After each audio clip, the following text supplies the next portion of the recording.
O Teatro Municipal de São Paulo, que sediou a Semana da Arte Moderna de 1922, é um dos mais importantes teatros do Brasil e um dos cartões postais da cidade de São Paulo.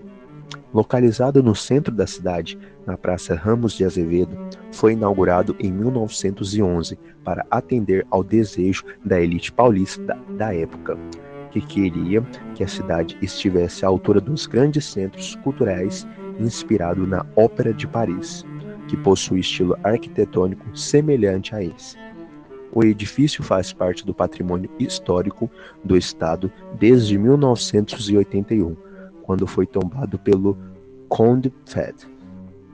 No período de 1912 a 1926, o teatro apresentou 88 óperas de 41 compositores, totalizando 270 espetáculos.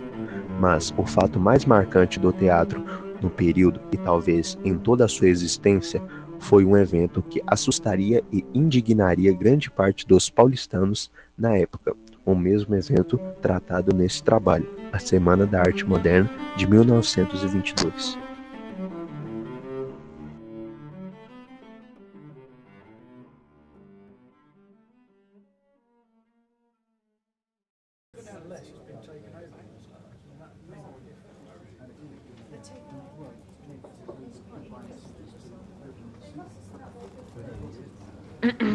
Silêncio, por favor.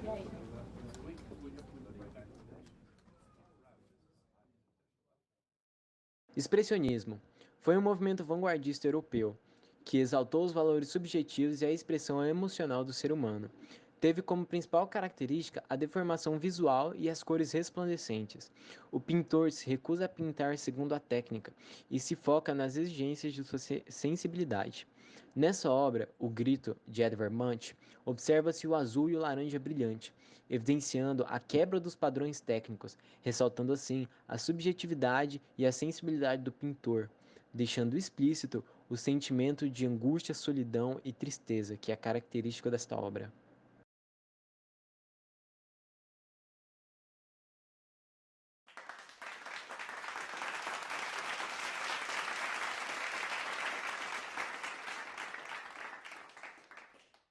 Agora iremos apresentar sobre o movimento dadaísta.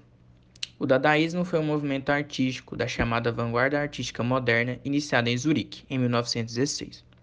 Seu intuito principal era transformar a arte, com espontaneidade, pautada na ironia, liberdade, absurdo e pessimismo. Desta forma, a busca pelo caótico e a imperfeição fez do dadaísmo um movimento antiartístico.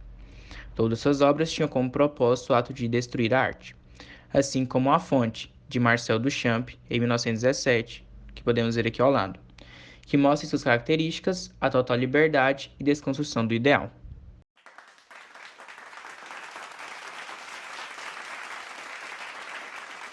Para nos apresentar sobre o cubismo. O cubismo é um movimento artístico que surgiu no século XX, nas artes plásticas, tendo como principais fundadores Pablo Picasso e Georges Braque. Suas características se baseavam no geometrismo, representação da realidade por meio de figuras geométricas, no antitradicionalismo, rompendo com os conceitos de harmonia, proporção, beleza e perspectiva, juntamente com a fragmentação das formas e distorção da realidade. Como podemos ver, Guernica é uma obra do pintor espanhol e cubista Pablo Picasso. Ela retrata o bombardeio à cidade de Guernica durante a Guerra Civil Espanhola, entre 1936 e 1939. Assim, a obra carrega uma forte crítica ao fascismo italiano e foi criada para a Exposição Internacional de Paris.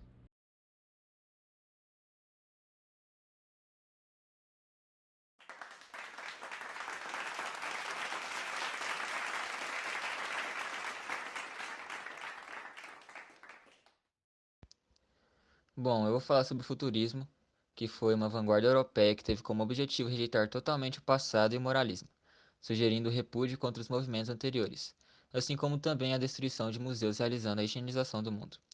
Teve como principais características o culto à guerra e à velocidade. Dessa forma, as esculturas e pinturas apresentavam características deformadas a fim de representar o movimento, como a obra Um Cão na Coleira, que representa o movimento das pernas da mulher, da coleira e das patas do cão, e a escultura Formas Únicas de Continuidade no Espaço, que pela estrutura dessa forma representa o movimento e a velocidade do corpo humano.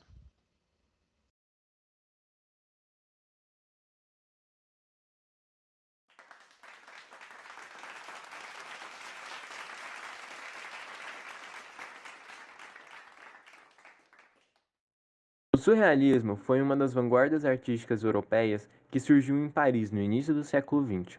Esse movimento originou-se em reação ao reacionismo e ao materialismo da sociedade ocidental, de modo que também influenciou outras manifestações artísticas, a escultura e a literatura, e etc. Suas principais características são o pensamento livre, a expressividade espontânea, influência das teorias da psicanálise e a valorização do inconsciente. Uma das obras mais importantes são A Persistência da Memória, de 1931, do pintor espanhol Salvador Dalí, que faz uma representação geral de várias características presentes no movimento, como a estética do sonho.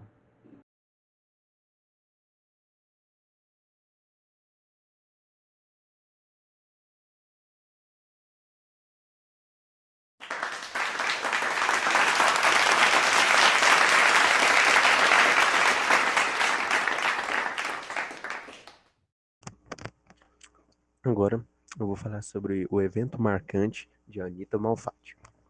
Com o evento marcante da Semana de Arte Moderna, observou-se a exposição da pintora moderna Anita Malfatti, que em 1917 foi ridicularizada e duramente criticada pelo escritor Monteiro Lobato, uma vez que suas telas iam em desacordo para com a arte acadêmica.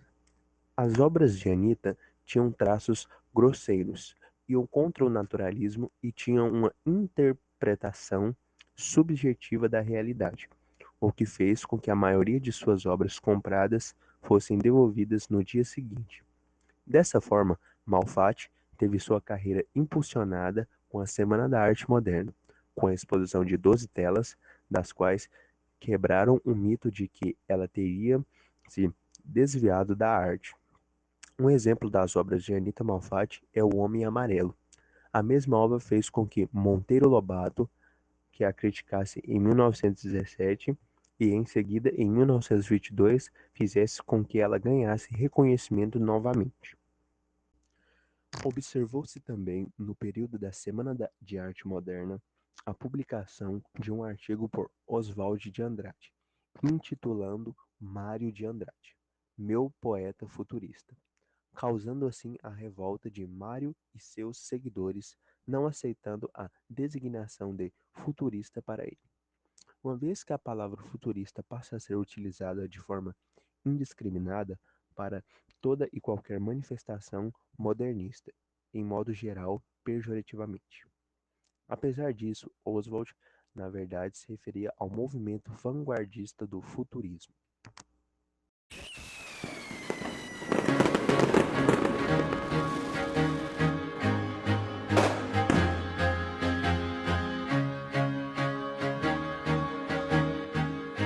O trabalho acabou. Now the world don't